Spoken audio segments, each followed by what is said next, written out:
నేను మా నాన్న తలంతా వెతికిన కనిపించలేదు. మా అన్నదమ్ముల తలంతా వెతికిన కనపడలేదు. ఆఖరికి మా ఆయన తలంతా వెతికిన కనపడలేదు.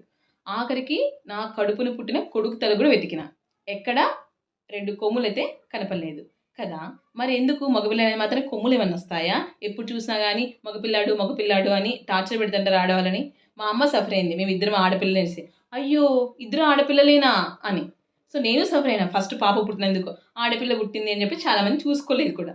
ఏ మగపిల్లయితే 4 కొమ్ములు ఏమైనా ఎక్స్ట్రా వస్తాయా? పీజీలు, పీహెచ్డీలు చదువుకున్న వాళ్ళు కూడా మగపిల్లాడి పిచ్చిలో పడ్డం ఏంటి అసలు?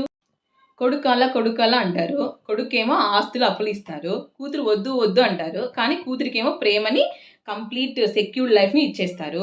కూతురు ఇచ్చి పెళ్లి చేసిన వాళ్ళనేమో బంగారంలో చూసుకుంటారు. కొడుకు పిల్లాన్నేమో సరిగ్గానే చూసుకోరు. దాంతో కొడుకుని కూడా సరిగ్గా చూసుకోరు పిల్లాము.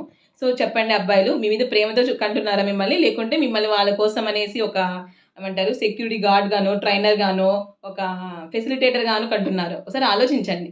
కనీసం అది మానేసి ఇప్పుడు మీరు చదువుకున్నారు కదా, జాబ్ చేస్తున్నారు కదా, మీరైనా ఆలోచించండి. మీ అమ్మోళ్ళు ఎప్పుడైనా సరే రే ఒక్కడైనా లేకుంటే ఎట్లా, వంశోద్ధారకుడు అంటే నేను ఉద్ధరించింది చాలు, నాకు ఎవరైనా ఒకటే అనండి. ఓకేనా? ఇప్పటికైనా ఎవరైనా ఇంకా ఇద్దరు ఆడపిల్లలు ఉండి ఆపరేషన్ చేయించకపోయినా, సో ఆ పేరుతో టార్చర్ చేస్తున్న భార్యని ఆపండి నాయన, చస్తున్నాము.